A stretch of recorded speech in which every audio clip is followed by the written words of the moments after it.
Bargarh canal road रे बासंती बेला apartment रही निया लगी निया लगे फल जो भाव में दुखद खबर सामना को आसूची दुई जन से जीवंत दग्ध होती जड़े नाबालिका को गुरुतर अवस्था हस्पिटाल भर्ती कर चिकित्साधीन अवस्था तार मध्य जीवन चली जापटे 27 जन को सेठारे सुरक्षित भाव में उद्धार कर तेज ये बड़ प्रश्न होचे अपार्टमेंट रे निया किभली लगिला एवं क्यों परिस्थिति रे निया लगिला जेतेबेले जो देखा अनेक समय एभली खबर सामना को आसूची अपार्टमेंट रे निया लगुची एवं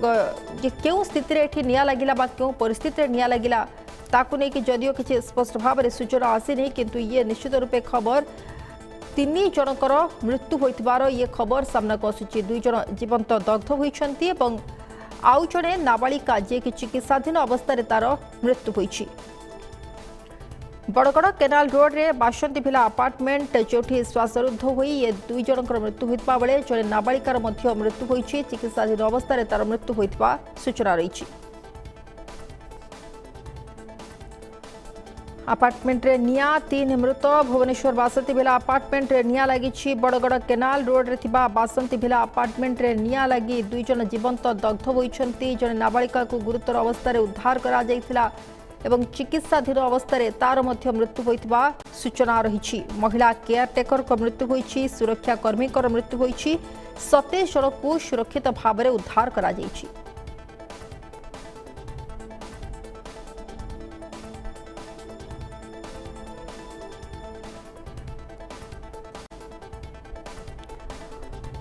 अपार्टमेंट रे निया लगी 3 मृत भुवनेश्वर बासंती भिला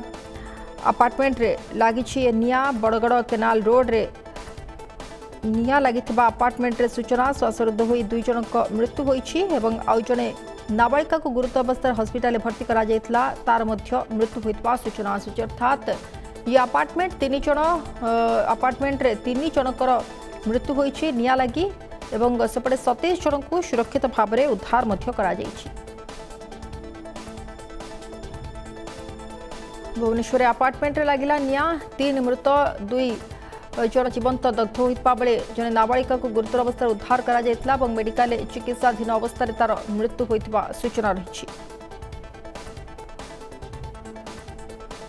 महिला केयरटेकर को मृत्यु होती सुरक्षाकर्मी विश्वजीत बेहरा मृत्यु होता सूचना रही 27 जन को सुरक्षित भाव में उद्धार करा जायछि। तो संपर्क में अधिक सूचना प्रतिनिधि चित्तरंजन आम सहित जोड़ी होती। चित्तरंजन जानापी चाहे जो अभावन खबर सामना को आसी सकाल सकाल अपार्टमेंट रे निया लगी जो कि 3 जनकर अमूल्य जीवन चली जाइए 2 जन जीवंत दग्ध होती नाबालिका जे कि चिकित्साधीन अवस्था मृत्यु होता खबर आसूची 27 को सुरक्षित उद्धार करा जायछि। सविशेष सूचना कौन रही निहत भाव सोनाली आज सकाळ भोर 5टारू ये घटना घटी लक्ष्मीसागर अंचल बासंती भिला जो अपार्टमेंट रही से अपार्टमेंट रे एभली अग्निकांड कथा आसुची एवं अन्यपटे जदि कहबा कि इलेक्ट्रिक शॉर्ट सर्किट को लेकिन एभली घटना घटी एवं अग्नि धीरे धीरे तार काय विस्तार करथिला एवं पर मुहूर्त विभिन्न जगार जदि कहबा कि गोटे रूम को मध्य स्प्रेड करथिला एवं अन्यपटे जदि कहबा अनेक व्हीकल गाड़ी गुडा भी मध्य तले थिला एवं सी गुडा को भी मध्य निया लगी एवं सबुठु बड़ कथा कि जेतेबेले इलेक्ट्रिक शॉर्ट सर्किट रे घटना घटितला तापरे केते दूर तदारक करिवो साइंटिफिक टीम एवं विभिन्न अधिकारी माने जेतेबेले आसीछंती ताकु लेकि मध्य केवल तदारक करिवो से दिग को लेकि भी मध्य विभिन्न आलोचना चली और अन्यपटे कहि परिबा कि पाखापाखि 2 जन जेतेबेले जने सुरक्षाकर्मी एवं अन्य जने केयरटेकर थिले से 2 जन जने महिला एवं पुरुष उभयक भितर जेतेबेले जीवंत दग्ध होइतले एवं पर मुहूर्त 11 ରୁ 12 वर्ष एक झीटीए जहाँकि सी मृत्यु सहित संघर्ष करुला एवं घटनास्थल जितेबले उद्धार होता पर मुहूर्त एससीबी मेडिकल रे चिकित्साधीन अवस्था थे वर्तमान सुधा जहाँ जना पड़ी सी भी मृत्यु जगार पहुंच सारे कहीपर कि पाखापाखि 3 जन मृत्यु संख्या वर्तमान हो सारे अंपटे पाखापाखि 27 जन को जितेबले अग्निशम बाहिनी पहुंची घटनास्थल 27 जन को प्राय रेस्क्यू कराई से ସେମାନଙ୍କୁ ବି ମଧ୍ୟ ଚିକିତ୍ସାଧୀନ ଅବସ୍ଥାରେ ରଖାଯାଇଛି। ତେଣୁକରି ଯଦି କହିବା କି ପାଖାପାଖି ଇଏ ଘଟଣା କାହିଁକି ଏତେ ଦୂର ଘଟୁଛି, ଆପଣ ଦେଖିଥିବେ ଭୁବନେଶ୍ୱରର ବିଭିନ୍ନ ଜାଗାରେ ଆପାର୍ଟମେଣ୍ଟ ରହିଛି, ଆଉ ମାଳକୁ ମାଳ ଆପାର୍ଟମେଣ୍ଟ, ଯାହାକୁ ପାଇଲା ତାକୁ ପରମିଶନ ମିଳିଲା ଏବଂ ଆପାର୍ଟମେଣ୍ଟ ବି ମଧ୍ୟ ତିଆରି ହେଲା। ୟାକୁ ନେଇକି ଇଲେକ୍ଟ୍ରି ଯେଉଁ ପାୱାର ଅଫ କଣ୍ଟ୍ରୋଲ ଯେତିକି ତାଙ୍କୁ ଦବାର ଆବଶ୍ୟକତା ଅଛି, ତା ଦିଗରେ ନେଇକି କେତେ ଏମ୍ପାୟାର ର ସବଷ୍ଟେସନ ଲାଗିବାର ଅଛି ବା ତାକୁ ନେଇକି କେତେ ଏମ୍ପାୟାର ର ପାୱାର ପଏଣ୍ଟ ଦବାର ଅଛି, ଏ ଦିଗକୁ ନେଇକି ବିଭିନ୍ନ ସମୟରେ ବି ମଧ୍ୟ ଆଲୋଚନା ହୁଏ। କିନ୍ତୁ ଆଜି ଯୋଉ ଘଟଣା ଘଟିଲା ପରେ ଏସବୁ ଜିନିଷ ତଦାରଖ ଚାଲିଛି, ଘଟଣାସ୍ଥଳରେ ସାଇଣ୍ଟିଫିକ ଟିମ୍ ପହଞ୍ଚି ସାରିଛି ଏବଂ ଆର୍ଆଇ ବି ମଧ୍ୟ ପହଞ୍ଚି ସାରିଲେଣି, ତାକୁ ନେଇକି ତଦାରଖ କରୁଛନ୍ତି। ଯେଉଁ ସବୁ ଟିମ୍ ବା ସ୍ପେଶାଲ ଟିମ୍ ପହଞ୍ଚି ତାକୁ ନେଇକି ଆନାଲିସିସ୍ କରିବା କଥା, ଏମାନେ ବି ମଧ୍ୟ ଘଟଣାସ୍ଥଳରେ ପହଞ୍ଚି ସାରିଲେଣି ଏବଂ ତାକୁ ନେଇକି ସେ ଦିଗରେ ନେଇକି ଆଲୋଚନା ଚାଲିଛି। କିନ୍ତୁ ଏ ଘଟଣା ଘଟିବା ପୂର୍ବରୁ କାହିଁକି ଇଏ ଘଟଣା ଗୁଡିକ ତିଆରି କରାଯାଉ ନାହିଁ? କାହିଁକି ଯଦି କହିବା ବିଭିନ୍ନ ଆପାର୍ଟମେଣ୍ଟ ରହିଛି, ଆପଣ ଦେଖିବେ ଭୁବନେଶ୍ୱର ଅନେକ କ୍ଲିନିକ ରହିଛି, ଯୋଉଠି ପାଇବେ ଛତୁ ଫୁଟିଲା ଭଳି କ୍ଲିନିକ ତିଆରି ହେଲାଣି। ସେମାନଙ୍କୁ ବି ମଧ୍ୟ ସେମାନଙ୍କର ଫାୟାର ସେଫ୍ଟି କିଭଳି ଭାବରେ କରାଯାଇଛି। ଆଜି ଏ ଘଟଣା ଘଟିଲା କାହିଁକି ନା ଯଦି କହିବା ସୁରକ୍ଷା କର୍ମୀ ଏବଂ ତା ସହିତ ଯିଏ କେୟାରଟେକର ଥିଲେ, ତେଣୁ ଇଏ ଦୁଇ ଜଣ ବହୁତ ସଂଘର୍ଷ କରିଛନ୍ତି ଜୀବନ ବଞ୍ଚେଇବା ପାଇଁ। କାହିଁକିନା ଯେହେତୁ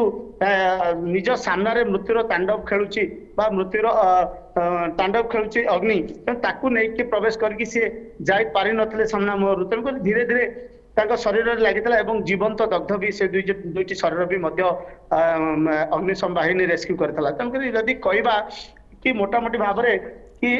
ଇଲେକ୍ଟ୍ରି ର ବ୍ୟବସ୍ଥା କିଭଳି ଭାବରେ ଥିଲା, ଗୋଟେ ଆପାର୍ଟମେଣ୍ଟରେ କେତେ ଇଲେକ୍ଟ୍ରି କନଜ୍ୟୁମ ହେଉଛି, ପ୍ରାୟତଃ ଘରେ ଏସି ଲାଗିଛି, ଡବଲ 2 ରୁ 3ଟା ଏସି ଲାଗୁଛି, ତେଣୁ କେତିକି ପାୱାର ଇଲେକ୍ଟ୍ରି ଭୋଲ୍ଟର ଦରକାର ଆବଶ୍ୟକତା ଅଛି, ତାଠୁ ଅଧିକ ସେମାନେ ୟୁଜ କରୁଥିଲେ। କାହିଁକି ଅନେକ ଗୋଟେ ବ୍ୟାଟେରୀ ଗାଡି ଥିଲା ଏବଂ ବାଇକ୍ ବି ମଧ୍ୟ ଥିଲା। ତଳେ ଯେତେବେଳେ ଗାଡି, ଯେହେତୁ ଆପାର୍ଟମେଣ୍ଟ ପ୍ରାୟତଃ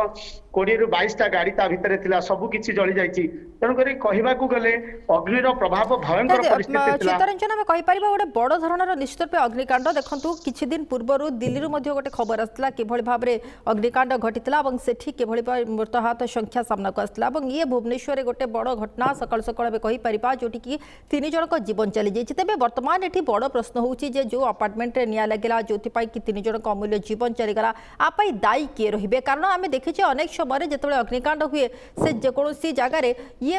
ସେହି ସମୟରେ ହିଁ ଚର୍ଚ୍ଚା ଆଲୋଚନା କରାଯାଏ ଏବଂ ପରବର୍ତ୍ତୀ ସମୟରେ ଏ ପ୍ରସଙ୍ଗ ପୁରାପୁରି ଥମିଯାଏ। ଏଠି ଦାୟୀ ବର୍ତ୍ତମାନ କିଏ ରହିବ? ନିହାତି ଭାବରେ ଯଦି କହିବା ଆମେ ଗୋଟେ ଆପାର୍ଟମେଣ୍ଟ କରିବା ପୂର୍ବରୁ ଯେତେବେଳେ ବିଡିଏ ପ୍ଲାନ ମିଳିଥାଏ, ତାକୁ ନେଇକି କେତେ ବିଶିଷ୍ଟ ଆପାର୍ଟମେଣ୍ଟ ବା କେତୋଟି ଘର ବା କେତୋଟି ମହଲା ତିଆରି ହବ, ସେ ଦିଗରେ ନେଇକି ପୂର୍ବରୁ ବିଭାଗୀୟ ଅଧିକାରୀ ମାନେ କାହିଁକି ତା ଉପରେ ଆନାଲିସିସ୍ କରୁନାହାନ୍ତି? ଯଦି କରାଗଲା କି 10 ମହଲା କି 15 ମହଲା କି 5 ମହଲା, ୟାକୁ ନେଇକି କେତେ ପାୱାରର